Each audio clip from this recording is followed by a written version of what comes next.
ನೋಡ್ತಾ ಇದ್ದೀರಾ news first special. ನಾನು ಸೌಜನ್ಯ ಹರ್ಷ. ಇದು ಟೆಕ್ನಾಲಜಿ ಯುಗ. ಈ ಯುಗದಲ್ಲಿ ಮನುಷ್ಯ ಕೂತಲ್ಲೇ ಏನ್ ಬೇಕಾದ್ರೂ ಸಾಧನೆ ಮಾಡ್ತಾನೆ. ಅಷ್ಟರ ಮಟ್ಟಿಗೆ ಮನುಷ್ಯ ಟೆಕ್ನಾಲಜಿ ವಿಚಾರದಲ್ಲಿ ಮುಂದುವರೆದಿದ್ದಾನೆ.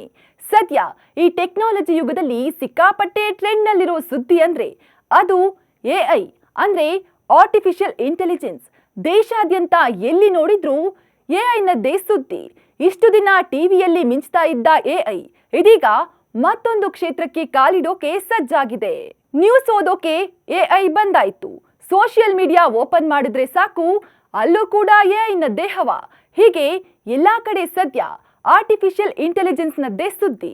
ಇದೀಗ ಇದೇ ಎಐ ಮತ್ತೊಂದು ಸ್ಟೈಲಿಶ್ ಕ್ಷೇತ್ರಕ್ಕೆ ಕಾಲಿಡ್ತಾ ಇದೆ. ನಾವು ಯಾವುದಕ್ಕೂ ಕಮ್ಮಿ ಇಲ್ಲ, ನಾವು ಕೂಡ ನಿಮ್ ಹಾಗೆ ಏನ್ ಬೇಕಾದ್ರೂ ಮಾಡೋಕೆ ಸೈ ಅಂತ ಮನುಷ್ಯರಿಗೆ ಸವಾಲು ಹಾಕೋಕೆ ಮುಂದಾಗಿದೆ. ಹೌದು, ಎಐ ಮಾಡೆಲಿಂಗ್ ಕ್ಷೇತ್ರಕ್ಕೆ ಕಾಲಿಡೋಕೆ ಸಜ್ಜಾಗಿದೆ. ಇನ್ಮುಂದೆ ಎಐ ಮಾಡೆಲ್ಗಳು ಟಕ್ಕರ್ ಕೊಡೋದ್ರಲ್ಲಿ ಡೌಟೇ ಇಲ್ಲ. ವರ್ಲ್ಡ್ ಎಐ ಕ್ರಿಯೇಟರ್ ಅವಾರ್ಡ್ ವಿಶ್ವದಲ್ಲೇ ಪ್ರಪ್ರಥಮ ಬಾರಿಗೆ ಎಐ ಸ್ಪರ್ಧೆಯನ್ನ ಆಯೋಜಿಸ್ತಾ ಇದೆ. ಈ ಸೌಂದರ್ಯ ಸ್ಪರ್ಧೆಯನ್ನ ಟೆಕ್ ಪ್ರಪಂಚದ ಆಸ್ಕರ್ ಅಂತಲೂ ಕರೀತಾರೆ. ಇನ್ನು ಈ ಸೌಂದರ್ಯ ಸ್ಪರ್ಧೆಯ ತೀರ್ಪುಗಾರರಾಗಿ ಸ್ಪೇನ್ ದೇಶದ ಮೊದಲ ಆರ್ಟಿಫಿಷಿಯಲ್ ಇಂಟೆಲಿಜೆನ್ಸ್ ಮಾಡೆಲ್ ಐತಾನಾ ಲೋಪೆಜ್ ಹಾಗೂ ಎಐ ಮಾಡೆಲ್ ಎಮಿಲಿ ಪೆಲ್ಲಿಗ್ರಿನಿ ಇರಲಿದ್ದಾರೆ. ಇವರು ಕೂಡ ಎಐ ತೀರ್ಪುಗಾರರೇ ಆಗಿತ್ತು.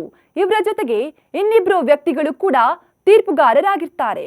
ಇನ್ನು miss India, miss world, miss universe ಸ್ಪರ್ಧೆಗಳಂತೆಯೇ ಇಲ್ಲೂ ಕೂಡ ಮಾಡೆಲ್ಗಳ ಹಾವಭಾವ, ಸೌಂದರ್ಯ, ಪ್ರತಿಭೆ ಹೀಗೆ ನಾನಾ ವಿಚಾರವನ್ನ ಗಮನಿಸಿ ವಿಜೇತರನ್ನ ಆಯ್ಕೆ ಮಾಡಲಾಗುತ್ತೆ. ಈ ಎಐ ಸ್ಪರ್ಧೆಯಲ್ಲಿ ಗೆದ್ದ ಸುಂದರಿಗೆ 15 ಲಕ್ಷ ಬಹುಮಾನ ಸಿಗಲಿದೆ. ಈ ಸ್ಪರ್ಧೆಗೆ ಏಪ್ರಿಲ್ 21ರಿಂದ ಎಐ ಸುಂದರಿಯರ ಅರ್ಜಿ ಆಹ್ವಾನಿಸಲಿದ್ದು ಮೇ 10ರಂದು ವಿಜೇತರು ಯಾರೆಂದು ತಿಳಿಯಲಿದೆ. ಒಟ್ನಲ್ಲಿ ಇದನ್ನೆಲ್ಲ ನೋಡ್ತಾ ಇದ್ರೆ ಮುಂದಿನ ದಿನದಲ್ಲಿ ಎಐಗಳು ಎಲ್ಲಾ ಕ್ಷೇತ್ರದಲ್ಲಿ ಕಾಲಿಡೋದ್ರಲ್ಲಿ ಯಾವುದೇ ಡೌಟ್ ಇಲ್ಲ ಬಿಡಿ. ಇದಾಗಿತ್ತು ಈ ಹೊತ್ತಿನ ವಿಶೇಷ. ಕ್ಷಣ ಕ್ಷಣದ ಮಾಹಿತಿಗಾಗಿ ನೋಡ್ತಾ ಇರಿ ನ್ಯೂಸ್ ಫಸ್ಟ್, ನಿರ್ಭೀತಿಯಿಂದ ನಿಮ್ಮ ಪರವಾಗಿ.